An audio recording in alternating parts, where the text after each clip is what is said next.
और पाठ है 8। ये नेपाल की एक महिला की कहानी है, तो देखते हैं इसमें। यीशु द्वारा छू गया। रूपमय के जीवन बहुत बदसूरत था। जब उसने सोचा कि यह इससे अधिक बदसूरत नहीं हो सकता, तभी ऐसा हुआ।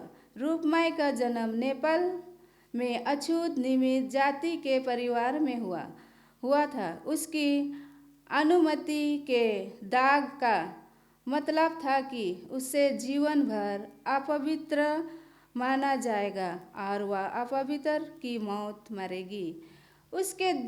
उसके जो बच्चे उत्पन्न होंगे वे भी अशुद्ध होंगे।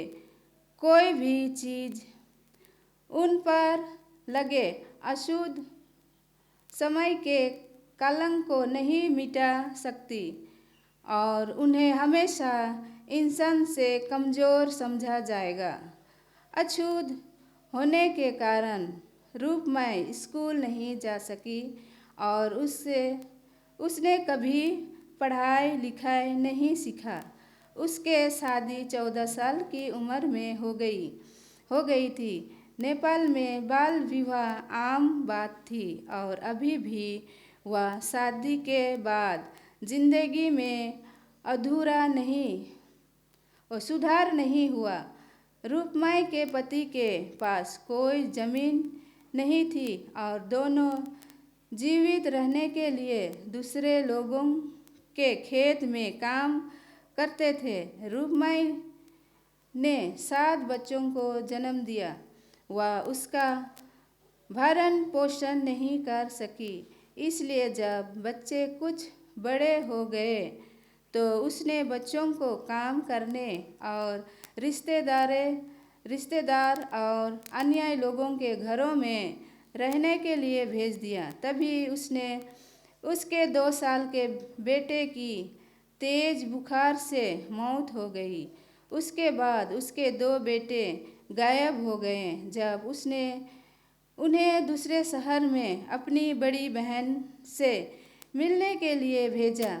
बहन एक होटल में काम कर रही थी और उसने घर लिखकर बताया था कि उससे परिवार के लिए कुछ पैसे बचाए हैं। रूपमय ने 11 साल और 13 साल के 2 लड़कों से पैसे इकट्ठे करने के लिए कहा। लड़के उसकी बहन से मिली और घर वापस जाते समय बस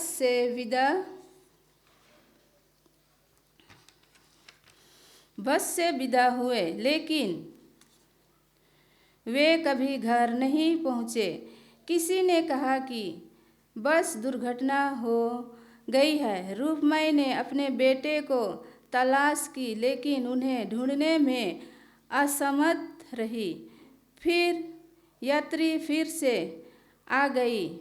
उसके पति की बीमारी ठीक नहीं थी, लेकिन परिवार के पास चिकित्सा के लिए पैसे नहीं थे। फिर उसकी मृत्यु हो गई। अछूत होना कठिन हो गया था। अछूत विधवा होना तो और भी बुरा था। यहाँ तक कि अन्य अछूत भी उसे हेय दृष्टि से देखते थे। जैसे जैसे साल बीतते गए, रूपमय बहुत दुखी रहने लगी। आखिरकार अपने काम करना बंद कर चुकी। वह काम नहीं करती थी। उसके पास खाना नहीं था। वह वैसे भी खाना नहीं चाहती थी। इसके वजह वह बिस्तर पर लेटी हुई अपने पति और अपने खोए हुए 3 बच्चों के बारे में सोचती रही थी। उससे अपने जीवन पर पछतावा हुआ। उसने आत्महत्या के बारे में सोचा। मेरी माँ ने मुझे जन्म क्यों दिया? वह आश्चर्यचकित हुए और सब चीज़ मेरे साथ क्यों हुआ? तभी एक अजनबी उसके घर पर आया। तभी सेवेंथ डे एडवेंटिस्ट चर्च के लिए एक सेवकाई के रूप में काम करती थी और उसने पड़ोसियों से रूपमय के बारे में सुना था। महिला के लिए भोजन और दवा लेकर आई। उसने उसके लिए प्रार्थना की, पास मेरे चर्च में क्यों नहीं आती? उसने कहा, हम आपके लिए प्रार्थना करेंगे। तिथि नियमित रूप से आने लगा। रूपमय तिथि के प्रतीक्षा कर रही थी। उससे खाना, दवा और प्रार्थना पसंद थी। वापस में पहली बार उसके हृदय में आशा जगी। वह सेवेंथ डे चर्च में जाने लगी। 8 साल तक। अब रूपमय के एक वफादार सेवेंथ डे एडवेंटिस्ट है। वह 65 साल की है और अपने एक बेटे, उसकी पत्नी के साथ रहती है। उसके प्रभाव से पत्नी हाल ही में सेवेंथ डे चर्च में शामिल हुई। रूपमय कहा कि उसने सब कुछ खो दिया है, लेकिन वह खुश है क्योंकि उसके पास यीशु है।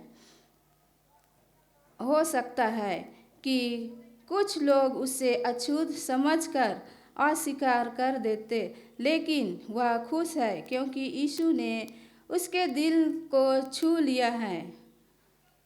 उसने कहा, मेरे पति की मृत्यु हो गई, एक बेटे की मृत्यु हो गई है और 2 बेटे गायब हो गए और मुझे नहीं पता कि 30 साल बाद भी उसका क्या हुआ।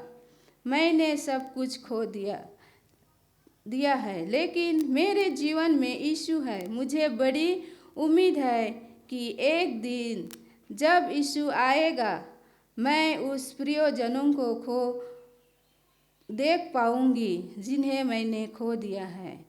इस त्रिमास के 13वां साबत दान का एक हिस्सा एक स्कूल अथी करने में मदद करेगा, जब बच्चे नेपाल में पढ़ाई और लिखाई सीख सकेंगे। 30 मार्च को एक 13वां उधार साबत दान देने की योजना बनाने के लिए धन्यवाद।